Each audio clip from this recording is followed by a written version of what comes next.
Hey guys, what's up and welcome to my part 2 tutorial in Adobe Photoshop tutorials. And in this video people, we're going to take a look at how do you import things to Adobe Photoshop, how do you start editing with some basic editing concepts in Photoshop, and we are also going to take a look at the history menu or the history panel which is there in Adobe Photoshop. Alright guys, so let's get started. Alright people, now listen up. One of the very basic things that I think a beginner does when it launches Adobe Photoshop is brings in his files, that is some images. Now some of the very basic things or some of the very basic ways for bringing in files in Adobe Photoshop will be just doing a double click on this blank area which is there in the middle. If you do a double click, okay, there is going to be this open dialog box which will allow you to navigate to different places where your images are saved. Now I always save my images in my computer, B drive, Photoshop files and all my different images. Now people, the main thing that I wanted to show you today was, say that I'm going to select 4 of these images, okay. Now this dialog box supports multiple selection of images, okay, and for doing that you can just select an image and hold down your control key on your keyboard for selecting multiple images if you want to. Alright, you can do that if you want to, and this dialog box also supports the marquee selection that you may use for selecting 3 to 5 images at a time. Now I'm going to use a marquee selection for selecting these 4 images. Or actually guys, I'm just gonna go ahead and select the first image which is there over here, and I'm gonna click open for opening that image in Adobe Photoshop. Now if you guys remember, in the first video we had done some changes in the normal settings of Adobe Photoshop. So therefore guys, we can now use you can use the scroll wheel on your mouse for zooming into the images if you want. And if you don't like that, and if you haven't watched my first video on doing some basic settings in Adobe Photoshop, then you can use the keyboard shortcuts, that is Control and 0 for fit in view option which is there in Photoshop, or you can even go to the view menu and click on fit on screen, right? That's the control the command 0, control 0 on Windows and command 0 on Mac. Alright, so once that is done, but people, double clicking on the blank area and opening things can have lots of disadvantages. For example, right now I just brought in one image, okay, and now when there is blank space, okay, available to me, when I do a double click on it, that dialog box will not open. And then secondly guys, what happens is this kind of a bringing format, like importing format, is kind of like an old school and an amateur's work, okay. Now there is of course available that file menu and open command which will help you to bring your images into Photoshop, but the best way and a professional way of doing this or basically importing things to Adobe Photoshop is using mini bridge, okay, which is right over here.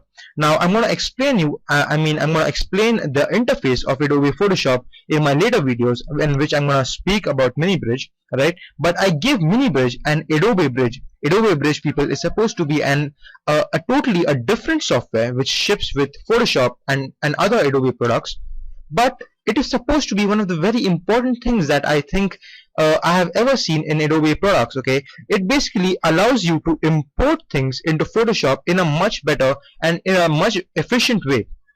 Now mini bridge was introduced into Photoshop in CS5, alright, and for using mini bridge, people, you need to have Adobe bridge running in your system. So I'm going to click on this button which says launch bridge, alright, and another way of launching bridge, Adobe bridge, is going under the file menu and clicking browse and bridge. But for some reason I feel I should take this button right here which says launch bridge. Once you click on it, you're going to see that Adobe bridge is now going to be running alright in your system. If you don't see it, it is actually minimized in the system tray, right? You can go ahead and do a double click to launch the thing. Now Adobe bridge is something that I'm not going to explain in today's tutorial, so you can just go ahead and, like, if you have opened Adobe bridge like me, you can go to the file menu and click on hide, alright, and Adobe bridge will just go away. And now people, you can see that you will now be able to use Adobe Mini Bridge. Okay, now Mini Bridge people is a very efficient tool or a very efficient concept that was introduced into Photoshop, alright, and it helps you to browse to your images in a much better way. Okay, now you have this path over here, right, which will allow you to browse your files, and you even have this one navigator over here which will allow you to do the same. You can click on this button over here which says My Computer. So you can click on Computer, and right now I have already used Bridge for browsing to my image. So I'm gonna use my path options which are available to me. I'm gonna click on My Computer. Now just to show it to you, just for explaining purposes, D drive, no items to display because there are no images over here. I'm gonna open D drive on my left hand side navigator. Then I'm gonna open Adobe Photoshop files and images, which will be having these 3 images. But right now I'm not gonna work with them. I'm gonna instead use my wallpapers 2 command, alright, and these are the images which will be available to me. Now if you want to import some kind of an image into the actual Photoshop software, just do a double click on the image and that image will go and open in Photoshop. You want to do multiple file opening, just click on one file and hold down your control key on your keyboard, and you can select multiple files and do a double click on all of them, and slowly everyone will open in Adobe Photoshop, alright, which is just above Adobe Mini Bridge. Now if you want to collapse this panel, just do a double click on the panel name, that is a Mini Bridge, and Mini Bridge will go down. Similarly, if you want to open it, do a double click again and it's going to open again. Now I'm going to collapse this off, the thing, alright. And guys, when you have imported photos from Adobe Mini Bridge, okay, all of them are going to appear a little small to you, okay, though they may be extremely high resolution, alright, but they may appear small to you. Now if you have uploaded somewhere like, uploaded as in imported somewhere like 20 to 30 images, okay, it's not going to be efficient to go to everyone and keep on zooming into them and then like pressing Command 0 and Command 0 on for everyone. So for this reason, Adobe has given us one very cool thing in the software. Go under the Windows menu, alright people, and do Arrange. Go under the Arrange menu and go to Match All, okay. Like say firstly, you need to select one image and then properly zoom into that image, okay. And when you feel that you're comfortable with this zoom ratio, go under Windows, Arrange, and go to Match All. Once you do a Match All option and then you go to all your other images people are going to be matched accordingly, okay. So that's a very important feature, I think, when you want to zoom into images, alright. So that's how you do it. At least I really like it, and I really use it like that. So that's one way. And now people, we're gonna look at some of the very basic editing concepts that will just give you a proper jump start. Now since you people are beginners, that will give you a proper jump start in editing images, okay.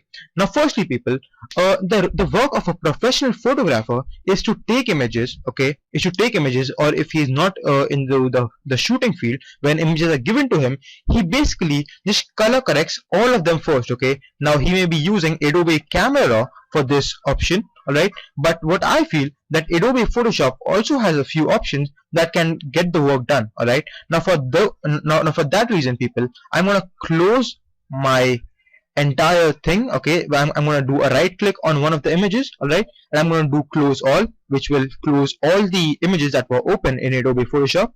And I'm gonna open Mini Bridge again by doing the double click on it. And this time people, I'm gonna go to images, okay, which where I have all my 3 images selected. And once I have selected my 3 images by doing the marquee selection, I'm gonna do a double click on all of them, which will make them open in Adobe Photoshop. I'm gonna open the first image, alright, and I'm gonna press Ctrl 0 so that it can fit in screen. I'm gonna go to my Windows, Arrange, and do Match All, so all my images have been in fit in screen view, alright.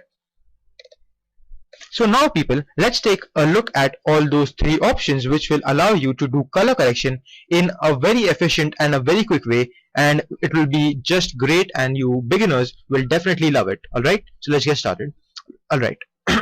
Sorry.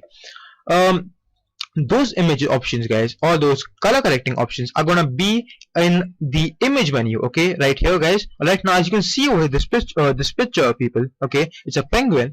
You can see, like, if you people cannot see, all right, you can like there is this small yellowish and orangish kind of a cast over this image, all right. Now I'm gonna open my history panel, all right. By default, people, if you're using Photoshop, all right, and in my essentials workspace, the history panel is gonna be over here. Click on it, and I want you people to extend this whole thing all the way down so that it can take, like, it can be a really big thing, okay. So that you can use the like, instead of using Control Z, that is the undo option, you can use the history panel, right. Now we're gonna go under the image menu, alright, and we're gonna do auto color. Now auto color, people, is supposed to be an option which auto colors the color corrects the image without you actually getting to the part of sliders and all, and will do the auto color correction for you. Now, like I said, people, there is one orangish or kind of a yellowish kind of a cast over the image, alright. I'm gonna go to the menu command, I'm gonna go for the auto color. When I click on it, you'll see that now the picture on that, all that red kind of color has now just been removed from my image. So if I go to my open state in my history panel, okay, which is right over here, and if I go to my auto color state, alright, you'll see that how much difference it makes, okay, for removing that auto color, or that red kind of a cast which was there over the image. Similarly, guys, once you have applied auto color, make sure that you even apply all the remaining two options, okay, the image menu again, and we're gonna go and apply auto contrast. Now auto contrast is supposed to be the option, people, in which it will boost or basically give a support to the color which you have applied, or which is basically present in the image, okay. Now if you see the auto contrast, now you see, guys, that it didn't really make that much of a difference. Actually, it did not make any difference in this image. But as we move on for doing the three options in this, on the other images, you'll see how much different it makes, okay. And lastly, guys, we're gonna do the auto tone. And in this picture, guys, auto tone is auto tone, guys, is giving me a green contrast kind of a thing, right? So I would instead I would instead not have auto tone on this image, because you see it's giving me a green kind of a cast on my image, alright. But it is definitely better than to have this red kind of a cast on my image. So I'm just gonna go and leave it to my auto color state, okay.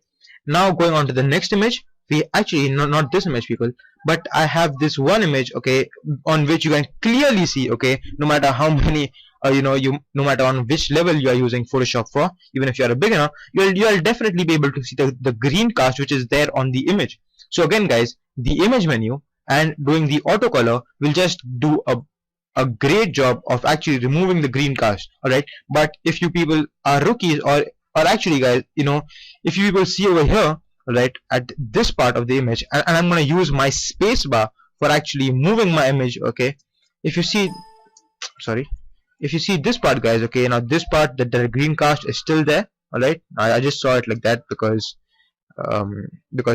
just for some reason, you can say, right, or I've been practicing a lot of Photoshop these days, that I've actually seen the green cast which is over there. Now it didn't do that much of a job, but still, guys, at least going from the before and the after thing, it has done definitely a great job for revealing out the details which was there on the face and also on the t-shirt.